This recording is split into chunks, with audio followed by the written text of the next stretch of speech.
नमस्कार, स्वागत है आपका जी बिजनेस में। मैं हूं दीपक डोभाल और आप देख रहे हैं आपकी खबर आपका फायदा। क्या आपको पता है कि देश में हर साल करीब 2.5 लाख लोगों की किडनी फेल हो जाने से मौत हो जाती है। ये डेटा चिंताजनक है। ऐसे में वर्ल्ड किडनी डे पर आज हम इसकी चर्चा जरूरी समझते हैं। आपको बताएं कि हाई ब्लड प्रेशर और डायबिटीज के मरीजों में किडनी की बीमारी का खतरा ज्यादा होता है। आज हम किडनी को स्वस्थ रखने के उपायों पर बात करेंगे, किडनी फेल होने के कारणों को समझने की कोशिश करेंगे, साथ ही जानेंगे कि किडनी के खराब होने के क्या क्या लक्षण हैं। इसके अलावा कमजोर या खराब हो रही किडनी को दुरुस्त रखने के उपायों पर भी एक्सपर्ट से चर्चा करेंगे। लेकिन सबसे पहले ये रिपोर्ट देख लीजिए।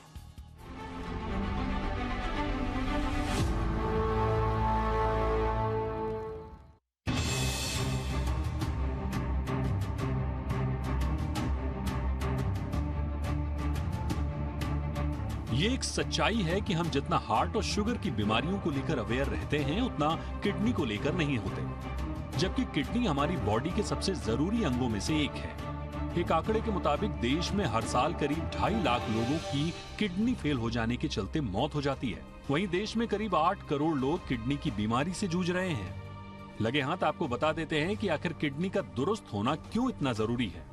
दरअसल बॉडी में 2 किडनी होती हैं, जो मुख्य रूप से urea, creatinine, acid, extra liquid और दूसरी गंदगी को खून से अलग करती हैं। यानी खून को साफ करने का काम किडनी करती है और अलग हुई सारी गंदगी यूरिन के तौर पर शरीर से बाहर निकल जाती है। खासकर उन लोगों में किडनी खराब होने की आशंका ज्यादा होती है जो लोग हाई ब्लड प्रेशर और डायबिटीज के मरीज होते हैं। ऐसे में इन बीमारियों से जूझ रहे लोगों को समय समय पर किडनी का अल्ट्रासाउंड या बायोप्सी कराते रहना चाहिए, ताकि किडनी फेल होने के जोखिम को समय रहते टाला जा सके। इसके अलावा नमक और चीनी का औसत से ज्यादा सेवन, जंक फूड, मोटापा, शराब, तंबाकू के साथ साथ पेन किलर और एंटीबायोटिक दवाइयों का बेजा इस्तेमाल भी किडनी पर बुरा असर डालता है। एक स्टडी के मुताबिक कुल किडनी मरीजों में से 40% मामले डायबिटीज और करीब 30% मामले हाई ब्लड प्रेशर के चलते होते हैं।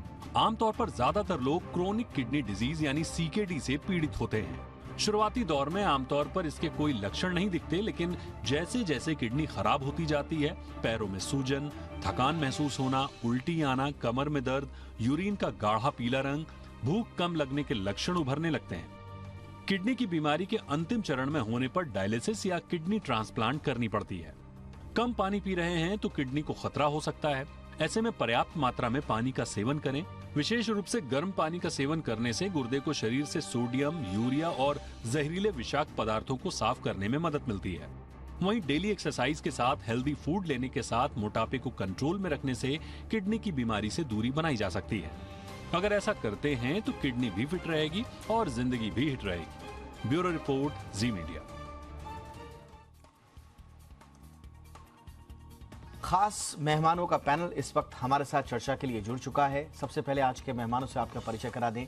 हमारे साथ हैं डॉक्टर A.K. भल्ला सर, जो कि जाने माने नेफ्रोलॉजिस्ट हैं और सर गंगाराम हॉस्पिटल में फिलहाल हैं। डॉक्टर भल्ला, बहुत बहुत स्वागत है सर आपका हमारे शो में। हमारे साथ हैं डॉक्टर अतुल इंगले, जाने माने नेफ्रोलॉजिस्ट हैं और फोर्टिस हॉस्पिटल से फिलहाल जुड़े हुए हैं। डॉक्टर इंगले, आपका भी बहुत बहुत स्वागत है सर हमारे शो पर। डॉक्टर भल्ला, मैं चर्चा की शुरुआत आपसे ही करना चाहूँगा। किडनी के बारे में अब जैसे जैसे अवेयरनेस बढ़ रही है, इसके बारे में लिखा पढ़ा बोला जा रहा है, तो थोड़ा बहुत तो अब लोगों में अवेयरनेस आई है, लेकिन आज भी बुनियादी चीज़ों को लोग इग्नोर करते हैं। तो शुरुआत उन बुनियादी चीज़ों से जिनको इग्नोर करके इंसान को किडनी के इलाज तक की नौबत आ जाती है। शुरुआत कहाँ से होती है सर? वो लापरवाही कहाँ कहाँ पर होती है बुनियादी रूप से? नमस्कार। सबसे पहले मैं आज ये बताना चाहूँगा कि डायबिटीज़ और हाइपरटेंशन ये 2 सबसे कॉमन कॉजेज़ हैं क्रॉनिक किडनी डिजीज़ के। इसके अलावा हमारे नॉर्थ इंडिया में पथरी की बीमारी, फिर फैमिली हिस्ट्री, फिर उसके बाद और एनवायरमेंटल फैक्टर्स हैं, जैसे कि एयर पोल्यूशन है, वाटर पोल्यूशन है, फूड पोल्यूशन है, और इसके अलावा जैसे कई इन्फेक्शंस होते हैं यूरिन में। तो ये सारे कारण हैं। एक आजकल नया एक और बीमारी चल पड़ी है जो ओबेसिटी रिलेटेड किडनी डिजीज़ है। हमारे देश में ओबेसिटी भी बहुत ज़्यादा बढ़ रही है।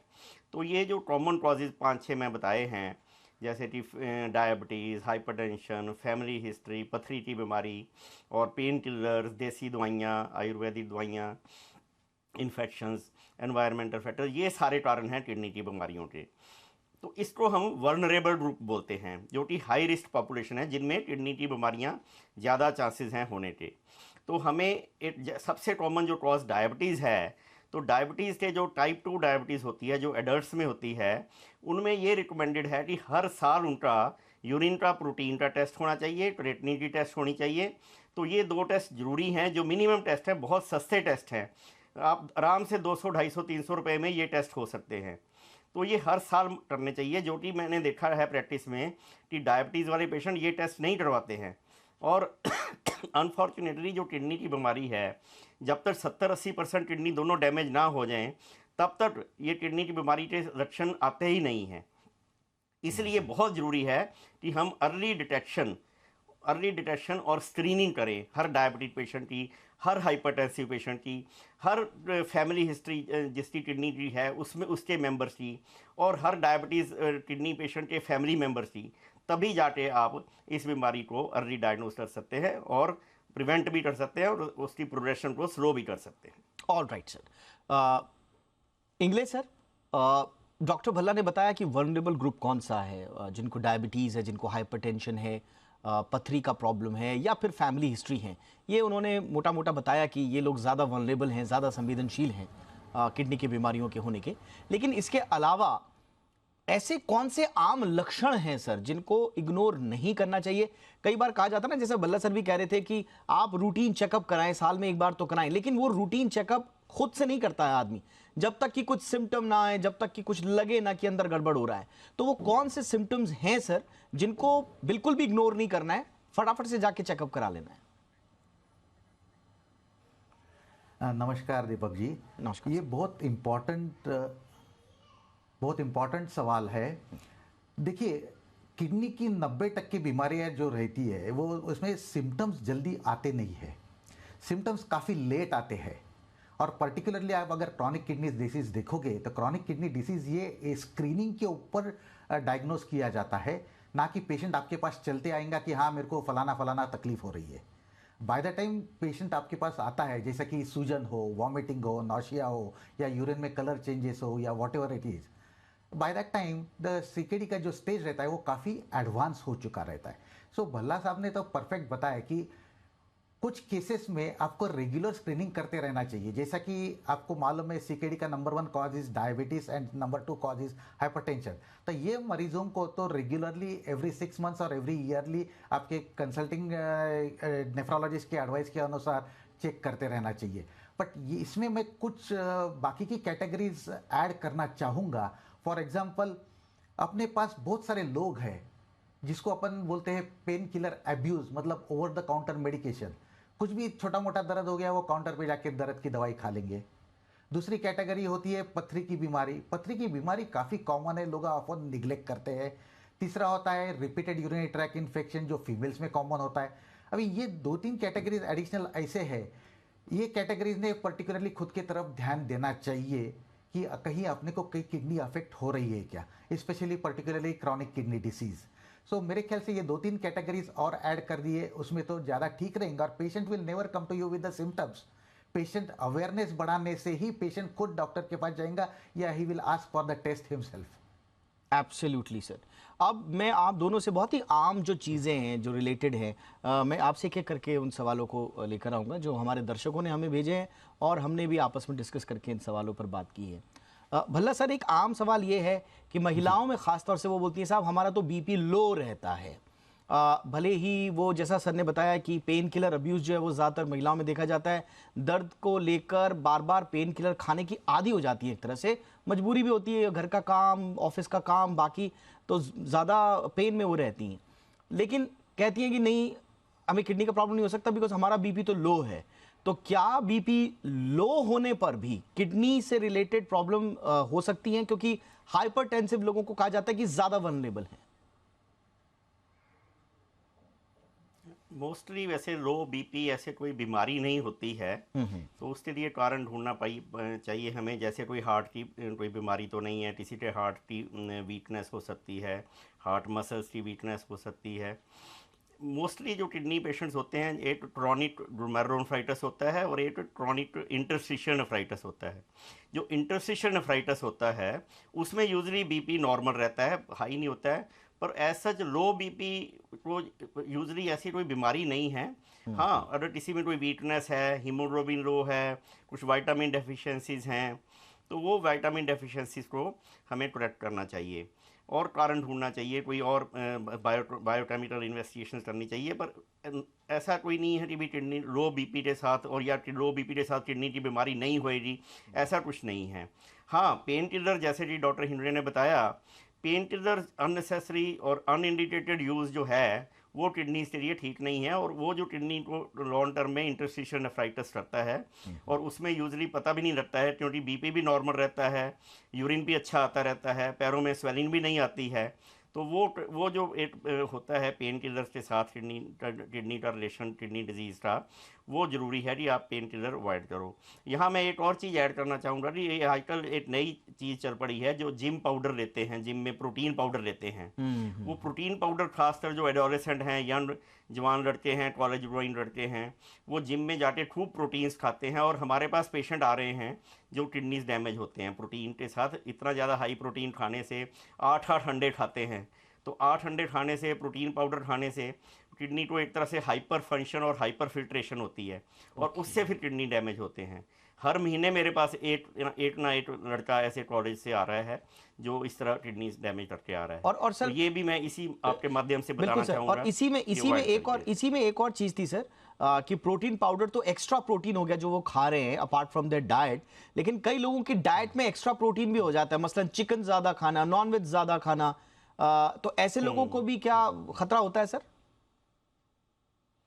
हाँ, मतलब अगर बहुत ज़्यादा कोई हाई प्रोटीन इंटेक खाता है तो उसमें यूरिक एसिड उसकी लेवल्स ज़्यादा रह सकते हैं, वैसे भी उसका जो क्रिएटिनिन लेवल्स है वो हाई होएगा, और जितना किडनीज ज़्यादा काम करेंगे उतना ही उसको हाइपर फंक्शन के साथ, को हाइपर फिल्ट्रेशन के साथ किडनी डैमेज होने का खतरा होता है। Okay sir. इनफैक्ट एक तरह से कुछ रिलीजियस कम्युनिटीज़ में जहाँ बहुत ज़्यादा खाते हैं प्रोटीन, डेली मटन खाना या बहुत ज़्यादा हाई इंटेक ऑफ प्रोटीन होता है, उसमें फिर रीनल स्टोन के चांसेस बढ़ जाते हैं बनने के। Absolutely. तो इसलिए एक तरह से रफली होता है कि 1 ग्राम पर केजी बॉडी वेट जो प्रोटीन इंटेक है वही सही है। अगर आप कोई 2 ग्राम 2 ग्राम पर केजी डेली प्रोटीन खाना कर दे तो वो अच्छी बात नहीं है। 1 ग्राम लेस देन 1 ग्राम पर केजी 0.8 ग्राम खा पर सकते डे हैं, पर सर, उससे नीचे भी नहीं खाना। 1 ग्राम पर KG body weight of protein that is recommended per day sir, normally. Alright तो यस, 1 ग्राम पर KG per day. Alright sir. Doctor Ingle, एक और चीज है कि मैं रेगुलरली हाइपरटेंशन की दवाएं खा रहा हूं, मेरा बीपी नॉर्मल है, अब मेरे को किडनी की प्रॉब्लम नहीं होगी, क्या ऐसा पॉसिबल है सर? सी बेसिकली आपने जो कमेंट की है वो तो सही है, क्योंकि ब्लड प्रेशर में अगर क्रॉनिक किडनी डिसीज होता है, अगर आप ब्लड प्रेशर जो है वो कंट्रोल में रखते हैं तो किडनी इन्वॉल्वमेंट या डैमेज कम होते जाता है, but you should be at the target, you can slow down the progression. Chronic kidney disease में कैसा होता है कि एक बार डायग्नोस किया, अगर आपका 25% GFR यानी ग्लोमेरुलर फिल्ट्रेशन रेट अगर डाउन होता है तो you can diagnose the date of end stage renal disease, that has been proven with the MDRD study.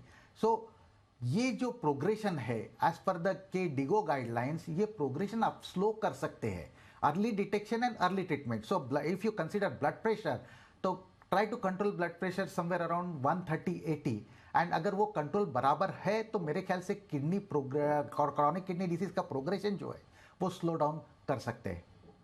Over to you Deepak ji. Alright sir, बिल्कुल सर, आपने बहुत आसान भाषा में इसे समझा दिया। ऐसा कभी ना हो कि किसी की ज़िंदगी में ऐसा लम्हा आए कि उसको किडनी को लेकर परेशान होना पड़े, लेकिन क्या ऐसी चीज़ें हैं जो ज़रूरी हैं कि आपकी किडनी पर कोई एक्स्ट्रा प्रेशर ना आए, आपकी किडनी बीमार ना हो और आपकी ज़िंदगी की क्वालिटी ख़राब ना हो, इसी पर आज हम कर रहे हैं चर्चा हमारे 2 खास मेहमानों के साथ। डॉक्टर भल्ला, एक बड़ा महत्वपूर्ण सवाल लोगों का है कि जब हम कहते हैं कि बीपी को कंट्रोल करना है, अब कई लोग सर आजकल इतने कंफ्यूज हो गए हैं, खासतौर से गूगल के आने के बाद, कि फिर नॉर्मल बीपी है क्या। 120/80 नॉर्मल माना जाता है, लेकिन अगर 130/80 आ गया या 140/80 आ गया या 140/85 तक भी आ गया, तो कई बार डॉक्टर्स खुद कहते हैं कि नहीं नहीं ये नॉर्मल है। लेकिन अगर फिर बाद में कॉम्प्लिकेशंस होते हैं तो फिर पता चलता है कि नहीं वो नॉर्मल नहीं था। तो रेंज एग्जैक्टली कौन सी है सर जब हमें सतर्क हो जाना चाहिए? ठीक, जैसे कि अभी बताया था डॉक्टर हिंडरे ने भी, 130/80 जो है वो आइडियल बीपी है। ओके। इसमें कोई कंफ्यूजन नहीं है। 130/80 जो है बीपी हर तरह से ठीक है। खासकर किडनी पेशेंट में, अगर किसी पेशेंट में यूरिन में प्रोटीन आ रहा हो, और डायबिटीज़ वाले पेशेंट में, ब्लड प्रेशर वाले पेशेंट में अगर यूरिन में प्रोटीन आ रहा हो, तो उसमें हम ट्राई कर सकते हैं इवन नीचे जाने के लिए भी, जैसे कि 125/75 भी। तो उन पेशेंट में definitely 130/80 is the upper limit, इससे नीचे नीचे होना चाहिए। पर एक दूसरी तरफ मैं बता दूं, कई गाइडलाइंस हैं जो 140/90 को भी आज की डेट में नॉर्मल बीपी मानती हैं। तो इसलिए बहुत स्ट्रिक्टली हमें नहीं करना चाहिए, क्योंकि अगर बहुत ज़्यादा लो बीपी करते हैं तो उसमें कई कॉम्प्लिकेशंस भी होती हैं। स्पेशली जब एज 60 से ऊपर होती है तो उसमें CVAs होते हैं, चक्कर आते हैं, फ्रैक्चर्स होते हैं, वो चलते चलते कोलैप्स कर जाते हैं, फ्रैक्चर नेट फीमर्स होते हैं, गिर जाते हैं, और ब्रेन को ब्लड सप्लाई कम होने से CVA स्ट्रोक हो जाता है। तो इसलिए 130/80 को आइडियल समझो, मैक्सिमम 140/90 तक भी परमिसिबल है, डिपेंडिंग अपॉन इंडिविजुअल पेशेंट। अब डायबिटीज़ वाले पेशेंट में कई बार बीपी लेटने से और खड़े होने में ही 20 to 30 मिलीमीटर फॉल हो जाता है, बिकॉज ऑफ ऑटोनोमिक न्यूरोपैथी या नर्व्स इन्वॉल्व होने से। तो ये भी ध्यान रखना बहुत ज़रूरी है कि हम बीपी कंट्रोल करते करते कहीं लो बीपी की तरफ जाएं और कॉम्प्लिकेशन हो जाएं, वो देखना भी जरूरी है। ठीक है सर। तो यही मेरा मैसेज रहेगा कि 130/80 ही आज की डेट में आप टारगेट लेके चलो। ठीक है सर, ये बहुत अच्छे तरह से हमें समझ में आ गया। डॉक्टर इंगले, एक और इशू है जो बड़ा आम है आजकल, कि क्रिएटिनिन लेवल कभी कभी बॉर्डर लाइन पे आ जाता है या थोड़ा सा ऊपर आ जाता है। कई बार डायबिटिक भी होते हैं पेशेंट, कई बार नॉन डायबिटिक, नॉन हाइपरटेंसिव भी लोग होते हैं, अच्छे खासे हेल्दी होते हैं, लेकिन क्रिएटिनिन कभी कभी बॉर्डर लाइन या ऊपर थोड़ा सा स्लाइटली आ जाता है। तो क्या उन्हें डरने की आवश्यकता है? दीपक जी, ऐसा है ना कि on an average creatinine upper limit all over India is 1.4 milligram per decilitre. Okay. अभी I won't blame family physicians और फिजिशियंस, बट एक ऐसा मिथ है कि creatine around 1.4 is okay, like it is not to be bothered. But एक बात आप भूलते हो, as per the definition what you have to check is EGFR, मतलब estimated GFR, that is with the help of some particular formula known as CKD-APA formula, जिसमें creatine की value consider की जाती है, पेशेंट का एज, एथनिसिटी और gender. So creatinine का importance even around 1.4 1.3 भी है। You have to look at the age and calculate EGFR, and that will give you exact diagnosis. For example, recently मेरे पास एक पेशेंट भेजा गया था जिसकी उम्र थी समवेयर अराउंड 56-57। वो ब्लड प्रेशर का मरीज था और उसका क्रिएटिन था 1.4। तो वो भेजा गया था सूजन के लिए, बट मैंने जैसे EGFR कैलकुलेट किया तो it is turned out to be 56-57, which is definitely less than 60, which is abnormal. So I had to investigate him for chronic kidney disease. So I would say, मैं message देना चाहूँगा, just don't stick to the creatinine levels. Don't forget to calculate EGFR with the help of CKD-APA formula. Over to you, Deepak ji. All right sir, thank you so much sir, इस पे आपने बहुत clarity they the, and I am sure जो doctor साहब ने बताया है वो क्लियरली मैसेज गया होगा व्यूअर्स तक और उन्होंने इस बात को अब आत्मसात कर लिया होगा। डॉक्टर भल्ला, एक और बड़ा मिसकंसेप्शन है कि साहब ऊपर थोड़ा सा अगर बीपी है कोई बात नहीं, बीपी की दवाई शुरू मत करो, क्योंकि लॉन्ग टाइम तक अगर बीपी की दवाई खाई तो किडनी के ऊपर प्रेशर आ जाता है। ऐसा होता है सर क्या? नहीं, ऐसा कुछ नहीं है। बीपी कंट्रोल करना एक बहुत ही बड़ा प्रोग्रेशन को स्लो करने का एक बहुत बड़ा फैक्टर है। तो डायबिटीज़ पेशेंट में भी इनफैक्ट अनकंट्रोल्ड ब्लड प्रेशर ही मुख्य कारण है डिज़ीज़ की प्रोग्रेशन का। अगर आप डिज़ीज़ को फर्दर बढ़ने से रोकना चाहते हैं तो ब्लड प्रेशर कंट्रोल करना बहुत ज़रूरी है। और एक मैं और यहाँ मैसेज देना चाहूँगा कि ये कई बार पेशेंट कहते हैं जी मैं तो 2 दवाइयाँ ले रहा हूँ, 3 दवाइयाँ ले रहा हूँ, 4 दवाइयाँ ले रहा हूँ। जितनी मर्जी दवाइयाँ आप ले रहे हो, हमारे किडनी के पेशेंट में एक दवाई से बीपी कंट्रोल नहीं होता है, 2-2 3-3 दवाइयाँ देनी पड़ती हैं। पर वो ज़रूरी है, हमारा जो एंड रिज़ल्ट है वो है बीपी कंट्रोल करना, और बीपी कंट्रोल करना बहुत ज़रूरी है। और ऐसा कुछ नहीं है कि आदत पड़ जाएगी, इनवेरेबली ये लाइफ लॉन्ग ट्रीटमेंट है, ये लाइफ लॉन्ग ट्रीटमेंट है और लाइफ लॉन्ग आपके लिए बीमारी है, इसको कंट्रोल करना आपके लिए ज़रूरी है। अदरवाइज़ आप एंड में डायलिसिस पे या ट्रांसप्लांट वाली स्टेज पे आ जाएंगे। तो ये नहीं है कि ये दवाइयाँ छूट जाएंगी, ऐसा कुछ नहीं है। दवाई आपको इनवेरेबली लाइफ लॉन्ग लेनी पड़ेगी, ये हम पेशेंट को पहले दिन ही समझा देते हैं। Absolutely sir. एक और डॉक्टर इंगले, एक और आजकल जब लोग अपना चेकअप कराते हैं तो बड़ा कॉमनली एक चीज़ सामने आती है और वो है यूरिन में प्रोटीन का आना, और या फिर कई बार यूरिन में झाग आ जाने के बाद लोग अपने डायग्नोसिस वगैरह कराते हैं। कई बार प्रोटीन की मात्रा उसमें आ जाती है, कई बार ट्रूज भी आता है, कई बार ज़्यादा भी आती है। तो क्या ये कुछ अलार्मिंग सिचुएशन है सर? ये कुछ ऐसी चीज़ है जो इरिवर्सिबल है या फिर ट्रीटमेंट हो सकता है? दीपक जी, इश्यू ऐसा है ना कि यूरिन में फ्रॉथ यानी यूरिन में झाग आना जब पेशेंट कंप्लेन करता है, definitely it is a abnormality. या तो वो प्रोटीन लीक होने की वजह से होता है, या शुगर यूरिन में ज़्यादा होने से होता है, या कभी कभी इन्फेक्शन की वजह से भी होता है। सो व्हेनेवर यानी पेशेंट कंप्लेन करेगा कि नहीं मेरे यूरिन में झाग आ रहा है, तो उसने यूरिन चेक करना चाहिए। Now coming to the point of protein, ये यूरिन में प्रोटीन लीक होना या अल्बुमिन लीक होना is one of the marker of chronic kidney disease, और ये पर्टिकुलर टेस्ट से टेस्ट किया जाता है, वो जिसको बोलते हैं urine albumin upon creatinine ratio, UCAR। और ये रेशियो आज नयो डेफिनेशन के हिसाब से 10 के नीचे नॉर्मल होता है और 10 के ऊपर जो भी है वो एबनॉर्मल होता है, क्योंकि ये रेशियो से रिलेटेड होती है कार्डियोवास्कुलर मॉर्टैलिटी, मतलब हार्ट की वजह से होने वाली मौत, या progression of chronic kidney disease. ये दोनों चीज़ें इससे रिलेटेड होती है। सो अगर आपको शक हो, फ्रॉड आ रहा हो यूरिन में, झाग आ रहा हो यूरिन में, या नहीं भी आ रहा हो और आपको शक आ रहा हो, तो बेझिझक आप urine albumin upon creatinine test करा सकते हैं। और ऐसा ज़रूरी नहीं है कि सुबह का ही यूरिन टेस्टिंग करना चाहिए। 24 घंटे में आप कभी भी यूरिन टेस्ट कर सकते हैं, वो भी स्पॉट यूरिन। 24 घंटे का भी यूरिन कलेक्ट करने की ज़रूरत नहीं होती है। Deepak ji. All right sir, again इसमें भी क्लैरिटी हमें मिल गई।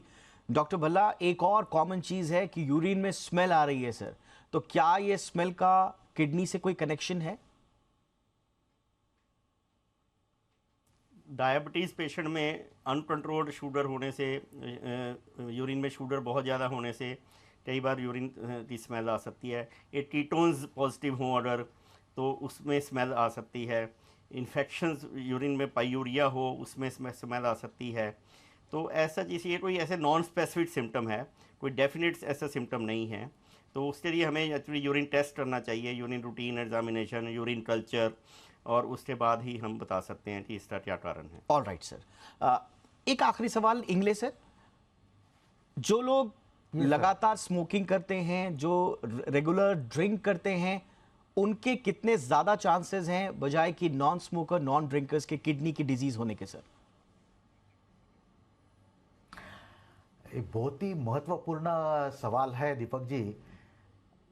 पहले गाइडलाइंस में स्मोकिंग इंक्लूड किया गया था।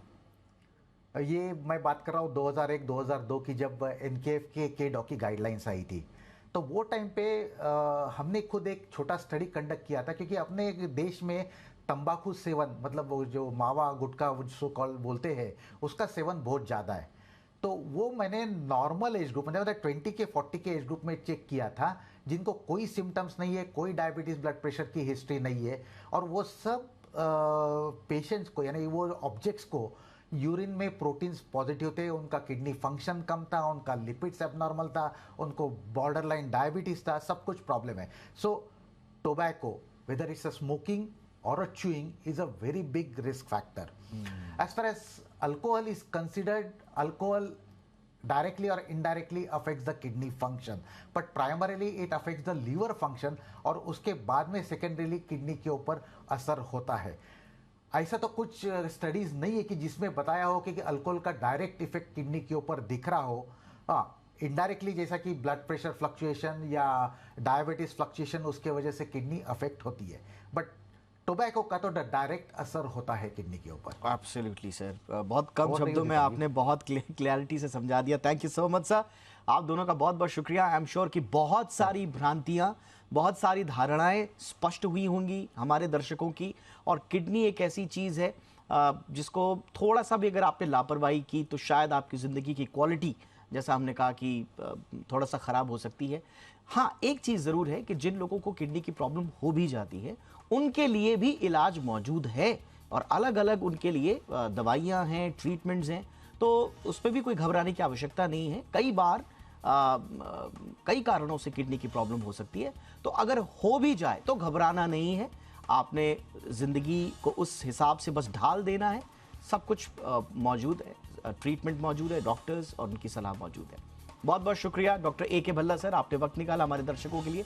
Thank you so much. Doctor Atul Ingle sir, thank you so much sir, आपका भी हमारे दर्शकों के लिए वक्त निकालने का।